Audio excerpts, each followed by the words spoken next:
प्रिय भक्तों, आज हम आपको एक कथा का श्रवण करा रहे हैं जो सुनने मात्र से आपके जीवन में सुख, संपत्ति और धन की वर्षा होगी। तो चलिए कथा को प्रारंभ करते हैं। माता पार्वती भगवान शिव से कहती है, प्रभु, मैंने देखा है कि पृथ्वी लोक में कुछ स्त्री और पुरुष अपने साथी के साथ प्यार और समर्पण से जीवन गुजारते हैं। अगर आप यह कहानी सुन रहे हैं तो पूरा सुनिए। इस कथा को आधा अधूरा छोड़कर जाने की गलती मत करिएगा, क्योंकि इस पवित्र कथा को पूरा सुनने से मनचाहा फल की प्राप्ति होगी। इसलिए इस कथा को पूरा सुने। आप शिव भक्त हैं तो भोलेनाथ का अनादर ना करें। कुछ स्त्री और पुरुष एक दूसरे के साथ रहकर अपनी खुशियां बांटते हैं, लेकिन कुछ सालों के बाद आपस में लड़ने लगते हैं। प्रभु, मैं यह जानना चाहती हैं कि आने वाले जन्म में क्या होगा। फिर वह जोड़ी पति पत्नी के रूप में मिलेंगे कि नहीं, और साथ ही कुछ चर्चा भाग्य के बारे में भी करना चाहती हूं कि जो कुछ भी भाग्य में नहीं होता, क्या वो किसी इंसान को मिल सकता है। भगवान शिव कहते हैं, पार्वती, मैं तुम्हारे मन की बात समझ गया। अब मैं तुम्हें एक छोटी सी कहानी सुनाऊंगा। इस कहानी को ध्यान से सुनो।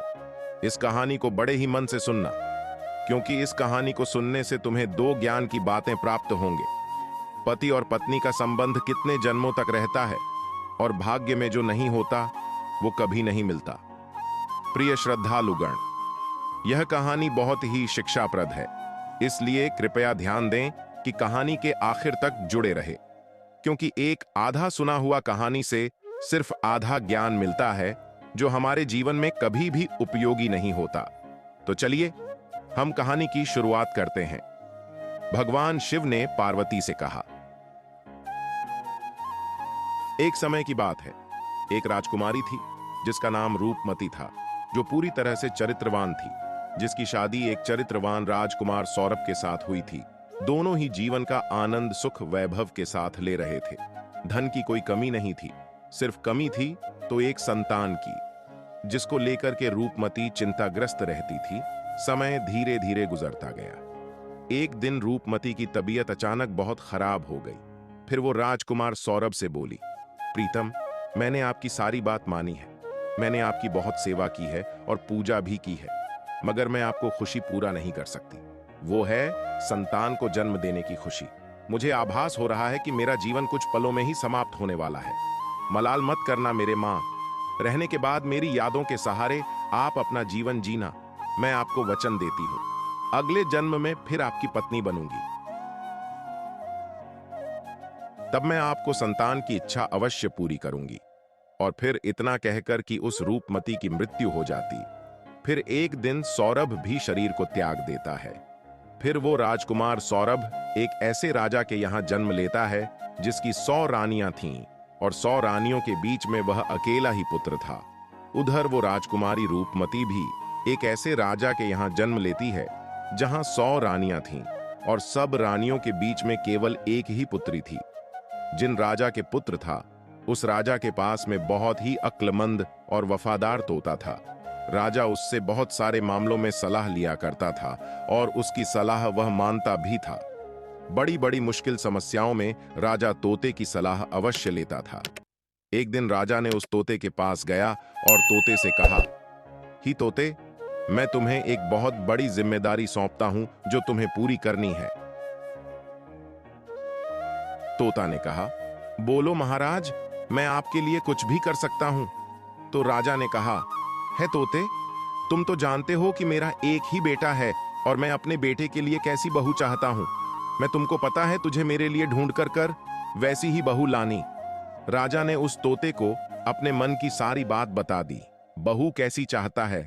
फिर राजा की बात को सुनकर कि वो तोता राजी हो गया, और फिर तोता ने राजा से कहा, महाराज, आप जिस तरह की राजकुमारी चाहते हैं, आपको जिस तरह की पसंद हो, आप एक पर्चा क्लिक करके और मेरे पैर में वो पर्चा बांध दो, और फिर आगे का काम आप मेरे ऊपर छोड़ दो। मैं वैसी ही राजकुमारी तलाश करके लाऊंगा जैसी राजकुमारी आप चाहते हैं। भगवान शिव बताते हैं कि पार्वती फिर तोते की बात सुनकर राजा ने एक पर्चा पर अपने पसंदीदा राजकुमारी के बारे में लिख दिया कि वह कैसी राजकुमारी चाहता है। और उस पर्चे को तोते के पैर में बांध दिया। अब तोता एक पड़ोसी देश में पहुंचा जहां बहुत तेज बरसात हो रही थी, इसलिए उसने जंगल में आश्रय लिया। वहां उसको एक पुराना खोखला पेड़ मिला, जहां उसने सोचा कि यह स्थान उसके आराम के लिए बहुत उपयुक्त होगा। जैसे ही तोता उस खोखले पेट में जाने के बारे में विचार किया, वहां से एक आवाज आई, तुम अंदर नहीं जा सकते, अगर तुम अंदर गए तो तुम अंधे हो जाओगे।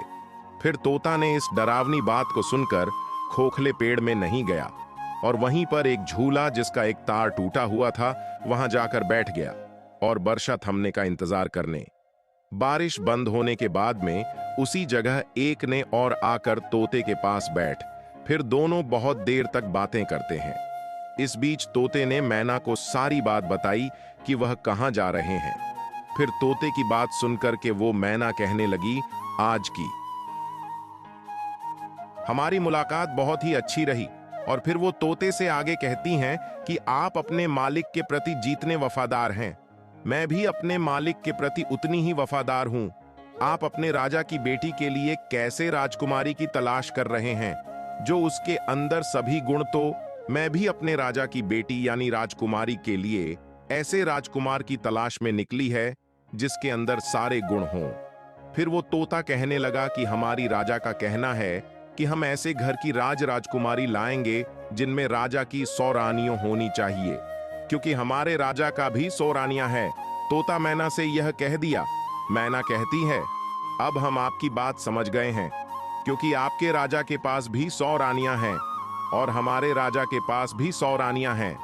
आपके राजा के पास केवल एक राजकुमार है और हमारे राजा के पास केवल एक राजकुमारी है। आपके राजा का राजकुमार भी सर्वगुण संपन्न है और हमारे राजा की राजकुमारी भी सर्वगुण संपन्न है। तोता को अपने मन की बातें बताई और वहां पर तोता ने राजकुमार की पसंद की बातें सुनाई। फिर तो वह तोता और मैना राजकुमारी के आदेश में आ गए, क्योंकि तोता मन में यही सोच रहा था कि मेरे मालिक का सपना पूरा हो जाएगा, उनकी इच्छा पूरी हो जाएगी। वह जैसी राजकुमारी चाहते हैं वैसी ही राजकुमारी आज मुझे मिल गई है।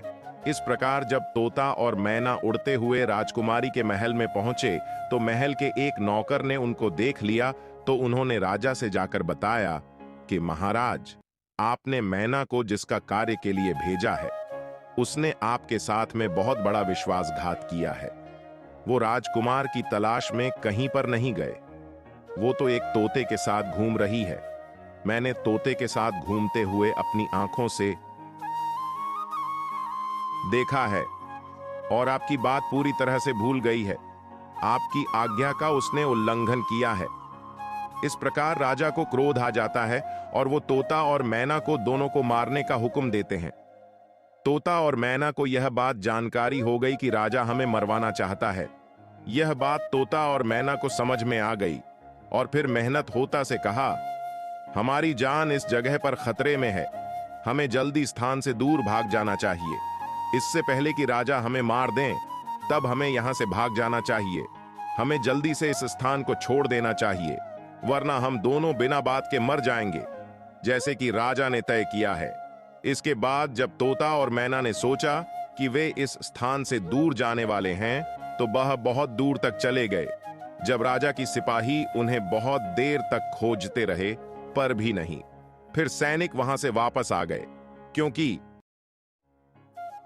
उन्हें लगा कि तोता और मैना दूर भाग गए होंगे।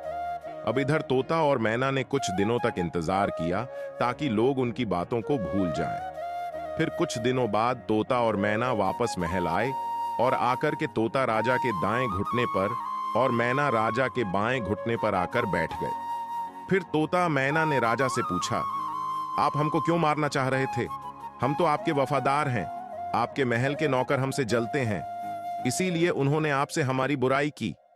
हम दोनों तोता और मैना बड़ी शान वाले उन राजाओं के नौकर हैं जो अक्लमंद भी है और अमीर भी है। हमने आपके साथ में हमेशा वफादारी की है। तोता और मैना अपने मन की बात बताते ही और कहते हैं कि दोनों राजाओं के यहाँ पर 100 रानियां हैं, उनमें से एक के केवल एक बेटा है और दूसरे राजा के केवल एक बेटी है, जबकि वह राजा ए कभी भी एक दूसरे को नहीं मिले थे। एक राजा को एक ऐसी बहू चाहिए थी जो दूसरे राजा की बेटी जैसी हो, और दूसरे राजा को एक वैसा ही दामाद चाहिए था जैसा कि दूसरे राजा का बेटा हो। हाँ महाराज, आपके दोनों दरबारों के नौकर हैं। हम भगवान की कृपा से आपके राज्य के बाहर एक जंगल में मिले थे, और अब हम आपके पास इस अच्छी खबर के साथ आए हैं। तोता और मैना ने राजा को समझाया और उन्होंने अपनी मनोबल से राजा को खुश किया। तभी तो तोता ने राजा की ओर अपना पैर बढ़ाया, जिस पर एक पर्चा था जिसमें राजकुमार की पसंद लिखी थी। राजा ने पर्चा पढ़ा और बहुत खुश हुए। पहले उन्हें तोता और मैना पर विश्वास नहीं था, फिर दोनों का एक साथ देख करके राजा को तोता मैना पर विश्वास हो गया। फिर राजा ने तोते के पैर से राजकुमार की सही तस्वीर निकली और अपनी रानियों के पास में भेज दी और कहा, यह तस्वीर देख करके बताएं कि राजकुमारी के लिए यह राजकुमार कैसा है। क्या सभी रानियां राजकुमार को पसंद करती हैं या नहीं। कुछ दिन बीत गए पर तस्वीर वापस नहीं आई। राजकुमारी को वो तस्वीर बहुत ही पसंद आई और फिर वो राजकुमारी उस राजकुमार की तस्वीर को अपने हाथ में है लिए रखती थी। कुछ दिनों के बाद में रानियों की तरफ से जवाब आया कि राजकुमार सबको पसंद है, अब उसकी शादी जल्दी ही हो जानी चाहिए, क्योंकि राजकुमारी तो राजकुमार को देखे बिना ही फोटो से पसंद कर ली है। राजा ने तोते से कहा कि तुम अपने राजा के पास यह संदेश पहुंचा दो कि एक राजकुमारी ने पसंद कर लिया है और वह चाहता है कि वे 4 महीने के भीतर शादी के लिए आ जाए। तोते ने अद्भुत आदर के साथ राजा को प्रणाम किया और फिर अपने देश की ओर उड़ गए। जब उसने अपने राज्य में पहुंचा तो तोते ने राजा को अपनी यात्रा की सारी कहानी बताई। राजा ने खुशी खुशी सुना और मन ही मन सोचने लगा कि आज मेरा सपना पूरा हो गया, और वह राजकुमारी को अपने बेटे के लिए पा लिया। इसके बाद राजा ने तुरंत इस शानदार मौके को शानदार तरीके से मनाने के लिए आदेश दिया। राजकुमार के लिए राजा ने सबसे उत्कृष्ट और विशेष कपड़े बनवाए, घोड़े के लिए शानदार आसन बनवाए गए और सिपाहियों के लिए नए और विशेष वेशभूषा बनवाए गए। बहुत सारे तरह की भेंटें जैसे अनमोल हीरे जवाहरात, बढ़िया कपड़े, मुश्किल से मिलने वाले फल, कीमती मसाले और बढ़िया किस्म के इत्र आदि इकट्ठा किए गए। हर चीज को याद करके राजा ने इकट्ठा किया। महीने जल्दी ही गुजर गए। इतनी तैयारियों में समय कब निकल गया पता ही नहीं चला। शादी की कुछ दिन पहले ही राजकुमार का पिता बीमार पड़ गया और वो मर गया। अब परिवार वालों के लिए यह एक बहुत ही बड़ा धक्का था। राजकुमार को अपना शादी टालना पड़ा, क्योंकि ऐसे समय पर शादी के लिए राजकुमार का जाना अपने पिता का अपमान जैसा करना दिख रहा था। फिर जैसे ही राजकुमार के पिता की मौत का अफसोस का समय था, फिर राजकुमार तोते के साथ में राजकुमारी के साथ में शादी करने के लिए निकल पड़ा।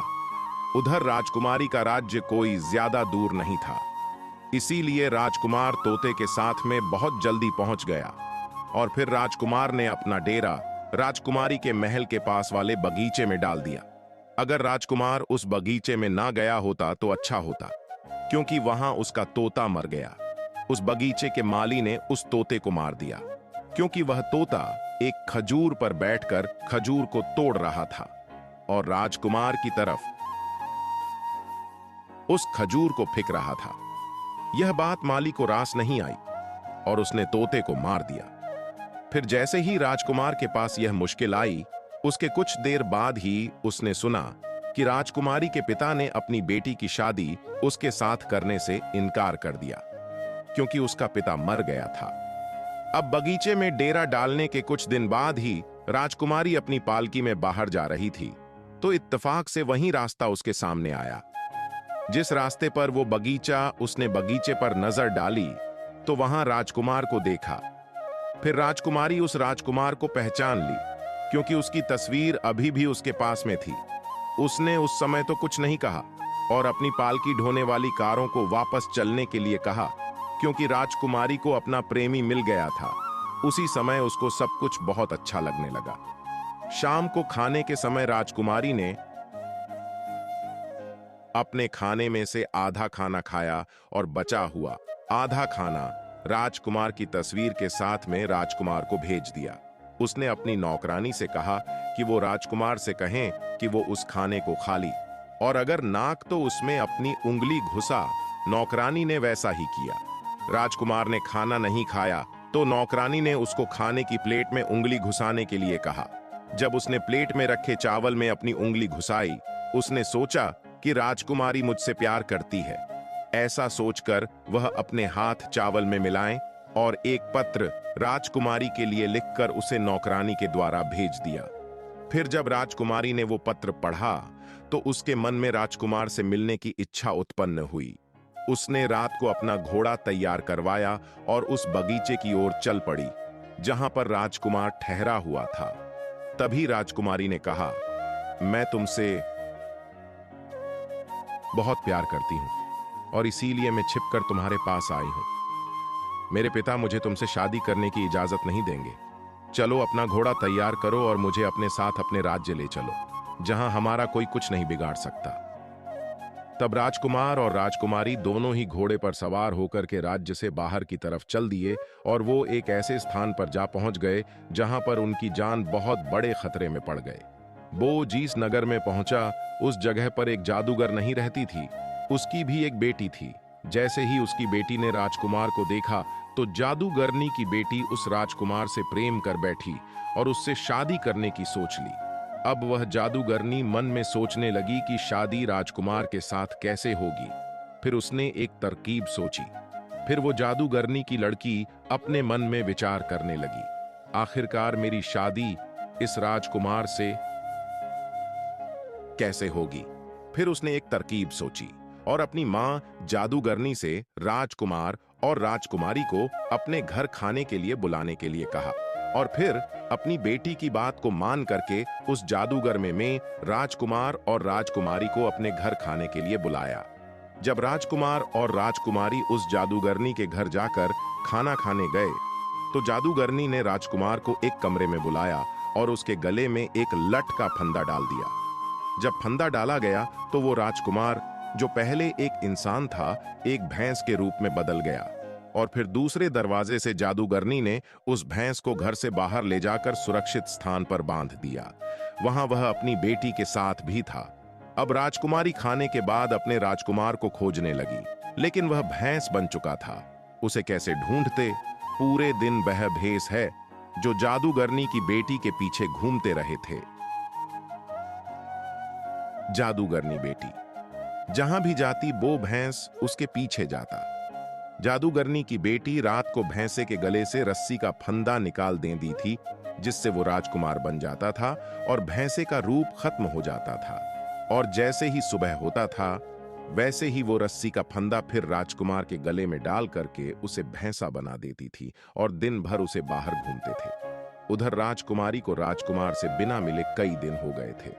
राजकुमारी पागलों की तरह अपने राजकुमार को ढूंढ रही थी। वह बहुत ही दुखी थी। उसको पता ही नहीं था कि अब वो करें तो क्या करें।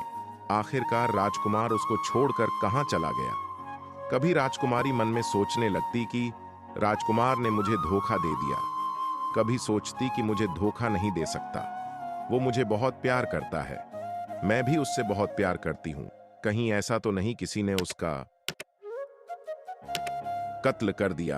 उस राजकुमारी ने एक आदमी का रूप धारण किया और उस नगर के राजा के पास गई और उससे अपने मन की बात कही।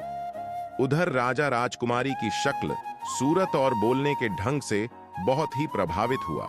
फिर राजा ने अपने दरबार में उस राजकुमारी को कोतवाल के पद पर नियुक्त कर दिया। जब वो राजकुमारी कोतवाल बन जाती है, क्योंकि कोतवाल का आना जाना बहुत सारे घरों में होता है, इसलिए उसे बहुत सारे घरों के अंदर बाहर के रहस्य मालूम होते हैं। इस प्रकार वो राजकुमारी कोतवाल बनकर राजा के यहां काम करने लगी। समय धीरे धीरे बीतता गया, कई साल बीत गए। फिर एक दिन राजा की मृत्यु हो जाती है।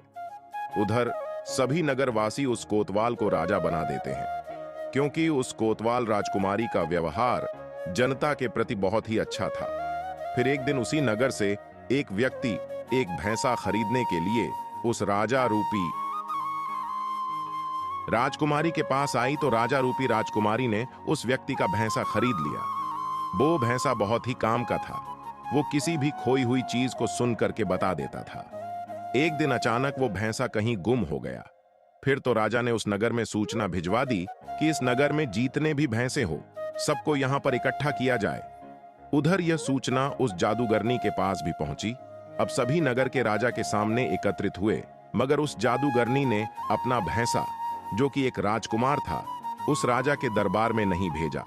फिर जब सैनिकों ने राजा रूपी राजकुमारी को जादूगरनी के द्वारा अपना भैंसा नहीं भेजने की बात बताई, तो राजा रूपी राजकुमारी एकदम से भड़क गए और उसने जादूगर ने सहित उस भैंसे को जबरदस्ती बुलवाया। उधर जैसे ही सैनिकों ने उस भैंसे के गले में पड़ी हुई रस्सी को जोर से खींचा, वैसे ही वो रस्सियां गर्दन से निकल गई और रस्सी गर्दन से निकलते ही वो भैंसा था एक राजकुमार के रूप में परिवर्तित हो गया और वह तुरंत उस राजकुमार से मिली। उस जादूगरनी बुढ़िया को पकड़वाकर उस राजा रूपी राजकुमारी ने उसके पास ले जाने में मदद की। तब राजकुमारी ने सभी नगर वासियों से कहा कि उसे अपने राजकुमार से मिलने के लिए एक आदमी के रूप में रहना पड़ा था। मैं एक औरत हूं, इसलिए आज से आप सभी हमारे राजकुमार को अपना राजा और हमें अपनी रानी मानो। नगरवासी खुश होकर उस राजकुमारी को रानी और उस राजकुमार को अपना राजा बनाने में सहमत हुए। अब उस राजकुमार को राजा बनने का मौका मिला और उस राजकुमारी को रानी बनाने का सौभाग्य प्राप्त हुआ, जबकि उस जादूगरनी बुढ़िया को सूली पर चढ़ा दिया गया और उसकी बेटी को हमेशा के लिए कैद में डाल दी गई, क्योंकि जो जादूगरनी की बेटी थी उसने पूर्व जन्म में अपने पति को झूठा दोष लगाकर के एक राजा की कैद में डलवा दिया था। इसीलिए इसे जादूगरनी की बेटी को भी राजा के दंड का सामना करना पड़ा। फिर वो राजा और रानी बनकर के एक दिन घूमने के लिए जाते हैं और जब जंगल से होकर गुजरते हैं तो वह एक पेड़ के पास में आराम करने लगते हैं। वह पेड़ बरसों पुराना था। उस पर राजकुमार और राजकुमारी ने अपने पूर्व जन्म में एक प्रेमचंद्र बनाया था जो पूरी तरह से सुरक्षित था। फिर तो उस राजकुमार और राजकुमारी की नजर जैसे ही उस प्रेम चिन्ह पर पड़ती है तो एकदम से दोनों को अपनी पुरानी जीवन की सारी गाथा याद आ जाती है। पुरानी जीवन की पुरानी जन्म की सारी बातें याद आ जाती है और उनके जीवन में एक खुशी की लहर दौड़ जाती है। फिर वो राजकुमारी बोलती है, मुझे सब समझ में आ गया। मैं आपसे बहुत प्यार करती थी, आप भी मुझसे बहुत प्यार करते थे। मैंने आपकी बहुत सेवा की थी। केवल मेरे मन में एक ख्वाब था कि मैं आपकी खुशी के लिए एक संतान को जन्म नहीं दे सकी, लेकिन इस जन्म में फिर हम दोनों मिले हैं और पति पत्नी के रूप में मिले हैं, क्योंकि ये हमारा सच्चा प्यार था। इसलिए हम दोनों एक होकर, मैंने और मुझे पूरा यकीन है कि इस जन्म में भगवान हमारी मनोकामना सुनेंगे और आपको संतान का सुख अवश्य मिलेगा। भगवान शिव कहते हैं, पार्वती समय चलते चलते सब पिछले जन्म के कर्मों का फल अवश्य मिलता है और फिर वो राजकुमारी गर्भ धारण करती है और समय आने पर एक सुंदर संतान को जन्म देती है। इस प्रकार एक पत्नी अगले जन्म में आकर अपने पति को भी मिलती और पति की खुशी के लिए एक पुत्र रत्न को भी जन्म देती है। भगवान शिव कहते हैं, पार्वती इस कहानी से पहले ज्ञान की बात यह प्राप्त हुई कि यदि स्त्री पुरुष आपस में सच्चा प्रेम करते हैं और आपस में तनाव भी विरोधाभास नहीं होता, ऐसे पति पत्नी का रिश्ता जन्म जन्मांतर का होता है।